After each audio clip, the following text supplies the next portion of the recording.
Hello student, my name is Amol Chare, lecturer in computer department, CS Institute of Technology Deori. So I am going to teach you object oriented programming language. तो हम first unit principle of object oriented programming में topic देखने वाले हैं concept of object oriented programming. तो किस तरह से कंसेप्ट है उसमें ऑब्जेक्ट ओरिएंटेड प्रोग्रामिंग में यानी C++ में किस तरह से कंसेप्ट है और किस तरह से वो यूज कर किए हमने प्रोग्रामिंग में ऑब्जेक्ट ओरिएंटेड प्रोग्रामिंग में किस तरह से यूज हुए हैं तो हम देखने वाले हैं। तो ऑब्जेक्ट ओरिएंटेड प्रोग्रामिंग के कंसेप्ट जो है वो एक कंसेप्ट हम देखने वाले हैं, क्लास है, सेकंड ऑब्जेक्ट है, थर्ड डेटा एब्स्ट्रैक्शन है, डेटा एब्स्ट्रैक्शन, थर्ड जो है इनकैप्सुलेशन है, इनकैप्सुलेशन, ठीक है। फोर्थ है पॉलीमॉर्फिज्म, पॉलीमॉर्फिज्म, फिफ्थ है data binding, data binding, six है डेटा बाइंडिंग, सिक्स है क्या हुआ, क्लास हुआ, ऑब्जेक्ट हुआ, डेटा एब्स्ट्रैक्शन हुआ, इनकैप्सुलेशन, पॉलीमॉर्फिज्म, इनहेरिटेंस, इनहेरिटेंस, ठीक है ना। सेवंथ है मैसेज पासिंग, मैसेज पासिंग, ठीक है ना। इस तरह से ऑब्जेक्ट ओरिएंटेड के कंसेप्ट है वो एक एक करके हम देखते हैं और ये कंसेप्ट है, ठीक है ना। तो एक एक करके हम सभी को देखेंगे, क्लास क्या है, ऑब्जेक्ट क्या है, डेटा एब्स्ट्रैक्शन क्या है, इनकैप्सुलेशन क्या है, पॉलीमॉर्फिज्म क्या है, डेटा बाइंडिंग क्या है, इनहेरिटेंस क्या है, मैसेज पासिंग क्या है, हम एक एक हम सभी को देखेंगे, ठीक है ना।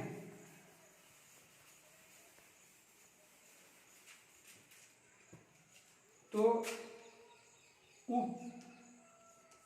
ऑब्जेक्ट ओरिएंटेड प्रोग्रामिंग लैंग्वेज एक मेथोडोलॉजी है।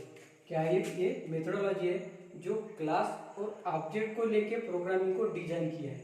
क्लास एक मेथोडोलॉजी है जो क्लास और ऑब्जेक्ट को लेके प्रोग्रामिंग को डिजाइन किया है, ठीक है ना। तो हम क्लास को देखते हैं, क्लास क्या है, collection of object, collection of object, ये कलेक्शन है ऑब्जेक्ट का, कलेक्शन है ऑब्जेक्ट का विथ सिमिलर टाइप का, with similar type, similar type का ये कलेक्शन है, ठीक है, या सेम टाइप भी बोलती है इसको, सेम टाइप का कलेक्शन है ना, with same data type, with same similar data type बोलती है इसको, सिमिलर डेटा टाइप, ठीक है, डेटा टाइप, ठीक है। तो ये क्या है, एक क्लास जो है वो ऑब्जेक्ट का कलेक्शन है, सिमिलर टाइप का कलेक्शन है। जैसे CO second year third same, CO second year third same में स्टूडेंट है तो वो सिमिलर स्टूडेंट है, कंप्यूटर इंजीनियरिंग के स्टूडेंट है, उसमें सिविल का नहीं है और दूसरा कोई ब्रांच का नहीं है, मैकेनिकल का नहीं, अदर कोई किसी का भी स्टूडेंट वहाँ पे बैठा नहीं है, यानी सिमिलर टाइप के जो स्टूडेंट है यानी सीओ के स्टूडेंट है वहाँ पे वो क्लास में बैठे, यानी सिमिलर टाइप के ऑब्जेक्ट जो है वो वहाँ पे कलेक्शन है यानी बैठे हुए है, यानी ग्रुपिंग है सिमिलर टाइप के ऑब्जेक्ट का, ठीक है, क्लास में, समझ में आ रहा है। तो ये इस तरह से क्लास है। और ऑब्जेक्ट क्या होता है, object is a run time entity, object is a run time entity और instance of class, instance of class, ये क्लास का एक इंस्टेंस है, क्लास का एक इंस्टेंस है जो कि टेम्पलेट को इम्प्लीमेंट करता है इन द रियल वर्ल्ड में, इम्प्लीमेंट करता है रियल वर्ल्ड में, समझ में आ रहा है। तो कैसे होता है ये, जो भी वर्किंग हो रही है उसका बिहेवियर, उसकी एट्रीब्यूट, तो ये रियल वर्ल्ड में उसको, उस टेम्पलेट को रियल वर्ल्ड में इम्प्लीमेंट करता है, ठीक है ना, समझ में आ रहा है। क्या है, इंस्टेंस है क्लास का, इंस्टेंस है क्लास का, वो टेम्पलेट को रियल वर्ल्ड में इम्प्लीमेंट करता है ऑब्जेक्ट, ठीक है। तो इसका हम एक एग्जांपल लेंगे, ठीक है, जिससे आपको अच्छे से समझ में आ जाएगा। जो ऑब्जेक्ट है और डेटा और फंक्शन से मिलकर बना हुआ है। ऑब्जेक्ट डेटा और फंक्शन से बनकर मिलकर बना होता है, उसका हम एग्जांपल लिख देते हैं क्लास का और फंक्शन का, आपको समझ में आ जाएगा अच्छे से, ठीक है।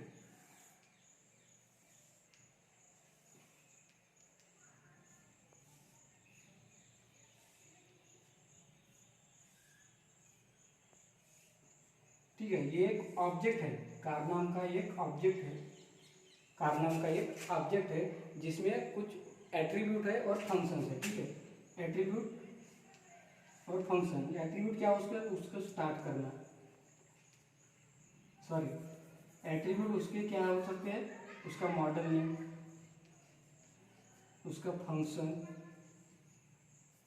मॉडल नेम, उसका कलर, सॉरी उसका कलर, ठीक है ना, ये हुई एट्रीब्यूट हुई, ठीक है, ये एट्रीब्यूट हुई उसकी।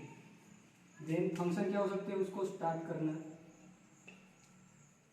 उसको स्टॉप करना या उसको मूव करना, ठीक है, ये क्या हुए उसके फंक्शंस, ठीक है, समझ में आया, ये हुए उसके फंक्शंस। कार नाम का एक ऑब्जेक्ट है, उसमें उस कुछ एट्रीब्यूट है, एट्रीब्यूट मॉडल, उसका मॉडल है, उसका कलर है कार का, ठीक है, फंक्शन है स्टार्ट करना, उसको स्टॉप करना, है ना, मूव करना। तो ये जो सारे उसके एट्रीब्यूट और फंक्शन है, उसके जो सारे एट्रीब्यूट और फंक्शन है वो क्लास के अंदर रियल वर्ड टेम्पलेट के फॉर्म में क्लास के अंदर डिफाइन होते हैं, ठीक है, क्लास के अंदर ये टेम्पलेट के फॉर्म में डिफाइन होते हैं, यानी उसके बिहेवियर, उसके एट्रीब्यूट, उसकी फंक्शनैलिटी, ये सारे टेम्पलेट के फॉर्म में क्लास में डिफाइन होते हैं, समझ में आ रहा है। तो ये होता है क्लास और ऑब्जेक्ट, ठीक है, ये होता है क्लास और ऑब्जेक्ट, समझ में आया। इसके बाद का हम देखते हैं, नेक्स्ट है third, data abstraction. Data abstraction, ठीक है, डेटा एब्स्ट्रैक्शन यानी क्या होता है, डेटा एब्स्ट्रैक्शन यानी क्या होता है, मान लीजिए कोई काम चल रहा है, कोई काम हो रहा है, वो काम दिख तो रहा है हमें, जैसे कोई भी काम कर रहा है, कोई भी काम हो रहा है, हमको दिखता है, लेकिन वो इंटरनली किस तरह से वर्किंग हो रही है उसकी, वो हमको पता नहीं होता। जैसे मान लीजिए फैन का एग्जांपल लेते हैं, जैसे फैन है, स्विच के पास जाओ, स्विच ऑन करो तो फैन ऑन हो जाता है, ऑफ करो तो ऑफ हो जाता है, लेकिन उसको इंटरनली वो वर्किंग किस तरह चल रही है, किस तरह से वो बसेज जा रही है, किस तरह से वो इलेक्ट्रिक जा रही है, ये हमको कुछ पता नहीं चलता है, यानी इंटरनल वर्क हमको कुछ भी पता नहीं होता, लेकिन उसको फिजिकली वर्क दिख रहा है हमको कि वो वर्क हो रहा है ना, फैन घूम रहा है यानी वर्क हो रहा है। गाड़ी है, जैसे बाइक है हमारी, उसको स्टार्ट किए, की लगा के स्टार्ट किए तो स्टार्ट हो जाती है, स्टॉप किए तो स्टॉप हो जाती है, यानी वो दिख तो रही है कि स्टार्ट हुई, स्टॉप हुई, भग रही है, गाड़ी जा रही है ना, तो लेकिन इंटरनली वो वर्किंग उसकी कैसी चल रही है ये हमको कुछ उसका पता नहीं होता है, वो सब डेटा एब्स्ट्रैक्शन में होता है, ठीक है। उसके बाद फोर्थ है इनकैप्सुलेशन, इनकैप्सुलेशन, ठीक है, इनकैप्सुलेशन यानी क्या, इनकैप्सुलेशन यानी डेटा और फंक्शन, डेटा और फंक्शन को एक जगह कैप्सुलेट करके रखना, एक जगह पे उसको कैप्सूल करके रखना, डेटा और फंक्शन को, ठीक है, डेटा और फंक्शन जो है उसको बाइंड करना, एक जगह पे उसको कैप्सुलेट करके रखना, ये होता है इनकैप्सुलेशन, ठीक है, समझ में आ रहा है। नेक्स्ट है इनहेरिटेंस, नेक्स्ट है इनहेरिटेंस, ठीक है, इनहेरिटेंस, इनहेरिटेंस, इनहेरिटेंस में क्या होता है, इनहेरिटेंस में क्या होता है, किसी वो चाइल्ड होता है, जो चाइल्ड होता है वो अपने पेरेंट की जो प्रॉपर्टी है, जो उसके फंक्शंस है, जो भी उसमें फीचर्स है, वो अपने चाइल्ड को उसको इनहेरिट करता है, पेरेंट के सारे फीचर को वो इनहेरिट करता है इनहेरिटेंस में। जैसे ये है ना, ये बी, ठीक है, तो ये ओल्ड क्लास, ये ओल्ड क्लास यानी प्ले बेस क्लास, ठीक है, ये हुआ new class, new class, new class इसका मतलब क्या होता है, new class inherited by old class, feature जो है ये इनहेरिट करता है, प्रॉपर्टी इनहेरिट करता है ओल्ड क्लास से। समझ में आ रहा है? ये होता है इनहेरिटेंस। जैसे हम एग्जांपल ले क्लास ये, क्लास बी, तो क्लास ये जो है वो क्लास बी के इनहेरिट, क्लास ये जो है वो यानी क्लास बी ये क्लास की प्रॉपर्टी इनहेरिट करता है, ये क्लास की प्रॉपर्टी इनहेरिट करता है, उसके फंक्शन इनहेरिट करता है, यानी इसको रीयूजेबिलिटी बोलते हैं। इसको रीयूजेबिलिटी यानी वही प्रॉपर्टी वही फीचर यूज करना है ना, यानी रिपीटेशन उसको करना है, रीयूजेबिलिटी करना है। समझ में आ रहा है? ये होता है इनहेरिटेंस, यानी कोई ग्रैंड फादर है उसकी प्रॉपर्टी इनहेरिट होती है फादर के पास, फिर फादर की इनहेरिट प्रॉपर्टी होती है बच्चों के पास, यानी बच्चे प्रॉपर्टी इनहेरिट करते हैं अपने फादर की। समझ में आ रहा है? इस तरह से वो इनहेरिट की कंसेप्ट है ये। समझ में आ रहा है? इसके बाद हम देखेंगे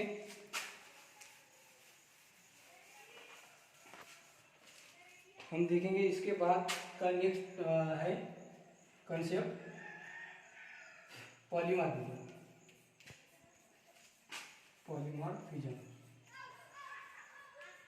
ठीक है। पॉलीमॉर्फिज्म, पॉलीमॉर्फिज्म यानी क्या है? पॉलीमॉर्फिज्म यानी फंक्शन एक ही है, फंक्शन एक ही है, आपका फंक्शन जो डिफाइन करते हैं वो एक ही है, लेकिन आउटर वर्ड में उसको डिफरेंटली हम यूज करते हैं। समझ में? आपके पास एक फंक्शन डिफाइन किया है, वो फंक्शन आउटर वर्ड में डिफरेंटली यूज होता है। ये पॉलीमॉर्फिज्म का सिद्धांत है। जैसे पॉली और मॉर्फिज्म, ये फॉर्म्स हुआ many ability to take more than one form. समझ रहे हैं? Ability to take more than one form, यानी एक ही फंक्शन है उसको हम आउटर वर्ड में डिफरेंटली यूज करते हैं। वो किस तरह से यूज करते हैं? हम आउटर वर्ड में हम उसको डिफरेंटली यूज करते हैं। जैसे शेप नाम का एक फंक्शन है, इसको एक ही फंक्शन को हमने डिफाइन किया, लेकिन उसको आउटर वर्ड में हम डिफरेंट यूज करते हैं। जैसे सर्कल, रेक्टेंगल, ट्रायंगल, इस तरह से हम उसको यूज करते हैं। ये सिद्धांत है पॉलीमॉर्फिज्म का, सिद्धांत है पॉलीमॉर्फिज्म का। आपके पास एक ही फंक्शन डिफाइन है, लेकिन उसको आउटर वर्ड में हम डिफरेंट फॉर्म में हम यूज करते हैं। ये है पॉलीमॉर्फिज्म का सिद्धांत, ठीक है। इसके बाद हम देखेंगे डायनामिक बाइंडिंग। डायनामिक बाइंडिंग में होता क्या है? डायनामिक बाइंडिंग,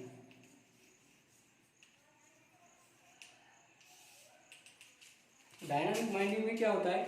जब कोई प्रोसीजर रन होती है, तो वो डायनामिकली होती है। डायनामिक बाइंडिंग में क्या होता है? जब भी कोई प्रोसीजर रन होती है तो ये डायनामिकली रन होती है। तो रन होते समय इसको ये पता नहीं होता है कि हमको किसके साथ एक्चुअली बाइंड होना है और रन होना है। समझ में आ रहा है? कौन से कोड से उसको एक्चुअल में बाइंड होना है और रन होना है। तो ये जो डायनामिक बाइंडिंग है वो पॉलीमॉर्फिज्म पे लागू होती है। कैसे? शेप नाम का हमने फंक्शन क्रिएट किया है ना, उसको आउटर वर्ड में हम डिफरेंट यूज किया, आउटर वर्ड में हमने उसको डिफरेंट यूज किया।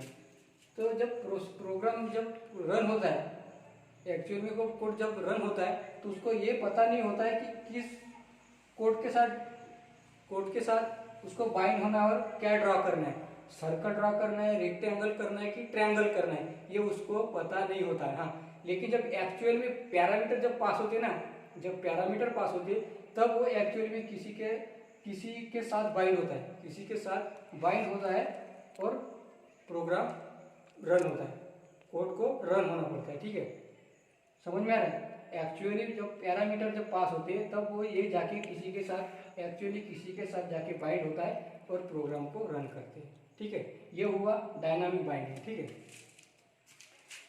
देन उसके बाद है मैसेज पासिंग। उसके बाद है मैसेज पासिंग।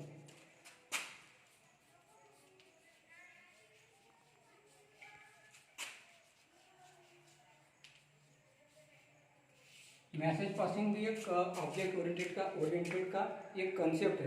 तो ऑब्जेक्ट ओरिएंटेड प्रोग्रामिंग में क्या होता है, ये क्लास होता है ये क्लास होता है और ये टेम्पलेट होता है जिसमें ऑब्जेक्ट के लिए एट्रीब्यूट होते हैं, उसके फंक्शनलिटी होती है, वहाँ पे वो डिफाइन की होती है ऑब्जेक्ट में, ठीक है। तो उसमें क्या होता है, जब कोई प्रोसीजर रन होती है तो उसमें एक से ज़्यादा ऑब्जेक्ट होते हैं। कोई प्रोसीजर रन होती है तो एक ही तो ऑब्जेक्ट नहीं हो सकता, उसमें मोर देन वन ऑब्जेक्ट होते हैं। तो वो प्रोग्राम रन होते समय ऑब्जेक्ट के साथ वो कम्युनिकेट करता है, मैसेज पासिंग करता है। समझ में आ रहा है? ये ऑब्जेक्ट है, ये हमारे ऑब्जेक्ट है प्रोग्राम में।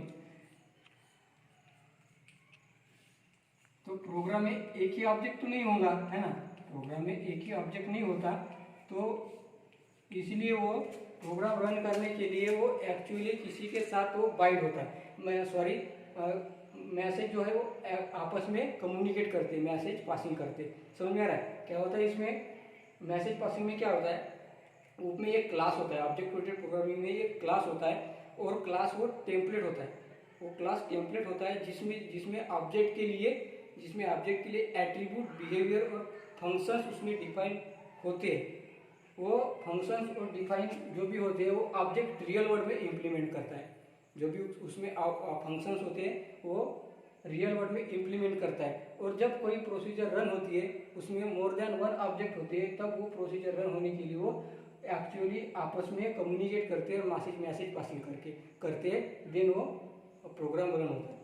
तो ये हुआ concept of object oriented programming के फीचर्स, ठीक है। आई होप आपको समझ में आए होंगे सारे फीचर। तो एक्चुअली में जो भी समझ में आएगा, इसके बाद की जो वीडियो या टॉपिक है हम नेक्स्ट वीडियो में कवर करने वाले। Thank you.